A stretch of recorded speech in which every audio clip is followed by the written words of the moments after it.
इंसान ने चांद पर पहला कदम 20 जुलाई 1959 को रखा था। अमेरिकी अंतरिक्ष यात्री नील आर्मस्ट्रॉन्ग चांद पर पहुंचने वाले दुनिया के पहले इंसान थे।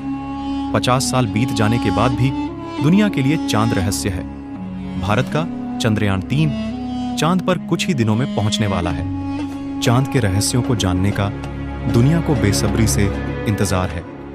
चंद्रमा आज भी विज्ञान के लिए एक बड़ी पहेली है। चंद्रमा के कुछ ऐसे रहस्य हैं जिनसे आज भी पर्दा नहीं उठाया जा सका है। कैसे बना चांद? अमेरिकी अंतरिक्ष एजेंसी नासा के वैज्ञानिक नूह पेट्रो ने चांद के बड़े रहस्य के बारे में जानकारी दी है। नूह पेट्रो ग्रीन बेल्ट, मैरीलैंड में नासा के गोडार्ड स्पेस फ्लाइट सेंटर के रिसर्च साइंटिस्ट और लूनर रिकॉनाइसेंस ऑन ऑर्बिटर प्रोजेक्ट से जुड़े हैं। उनका कहना है कि सबसे महत्वपूर्ण सवाल है कि आखिर चंद्रमा कैसे बना और इसका धरती से क्या संबंध है।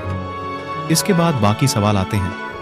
उन्होंने बताया कि अपोलो 11 चांद की चट्टानों से जुटाई गई 50 पाउंड मिट्टी लेकर आया था, जिसके बाद चांद की उत्पत्ति को लेकर शोध किया गया। किसी का कहना है कि चांद पर एक महासागर था, तो कुछ लोगों का कहना है कि पिघले लावा से बनी एक विशाल गेंद है, पृथ्वी की परिक्रमा करती है। दशकों बाद यह परिकल्पना आई कि चंद्रमा का जन्म धरती से ही हुआ है, लेकिन नूह के मुताबिक यह परिकल्पना अभी तक आधी अधूरी है। चांद पर पानी की बात नहीं की जा रही है, बल्कि बर्फ के कई ढेरों के बारे में बात की जा रही है। चांद की सतह के नीचे यह बर्फ की ढेर है। नूह ने कहा कि इस पानी को इकट्ठा कर अंतरिक्ष यान के लिए नई तरह का ईंधन बनाया जा सकता है। नूह पेट्रो के मुताबिक अभी तक यह रहस्य है कि इतना पानी बर्फ चंद्रमा पर कैसे पहुंचा।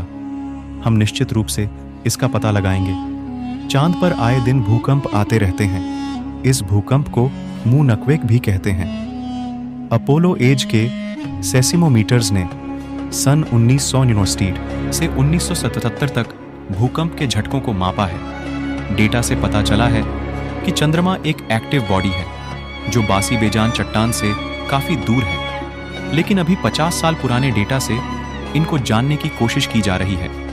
अभी वैज्ञानिक इस बात का पता नहीं लगा पाए हैं कि भूकंप की असली वजह क्या है। वैज्ञानिकों ने चांद का एक ही हिस्सा देखा है।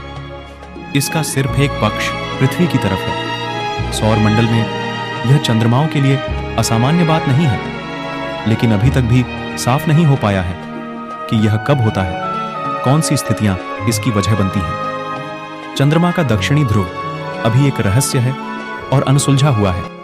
इस जगह के कुछ इलाकों में बिल्कुल अंधेरा रहता है, जबकि कुछ जगहों पर छाया रहती है। छाया वाले इलाके को लेकर कहा जाता है कि यह पर बर्फ जमी है। चांद के दक्षिणी ध्रुव इलाके में कई गड्ढे ऐसे हैं जिनमें के अंदरूनी हिस्से में सूरज की रोशनी नहीं जाती है। अमेरिकी अंतरिक्ष एजेंसी नासा ने दावा किया है कि अरबों सालों से चंद्रमा के दक्षिणी ध्रुव के कुछ गड्ढों पर सूरज की रोशनी नहीं पहुंची है। इस जगह पर तापमान 203 डिग्री सेल्सियस तक गिर सकता है। जाता है कि यह पर बर्फ जमी है।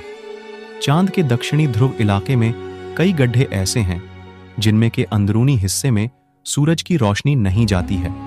अमेरिकी अंतरिक्ष एजेंसी नासा ने दावा किया है कि अरबों सालों से चंद्रमा के दक्षिणी ध्रुव के कुछ गड्ढों पर सूरज की रोशनी नहीं पहुंची है।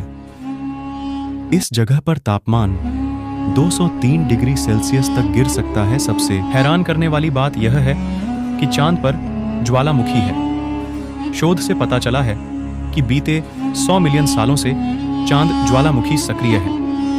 नूह पेट्रो का कहना है कि किसी वैज्ञानिक को इतनी जानकारी नहीं है कि यह तय कर सके यह गतिविधि वास्तव में कैसी थी और इसने चंद्रमा के भूविज्ञान पर क्या प्रभाव डाला।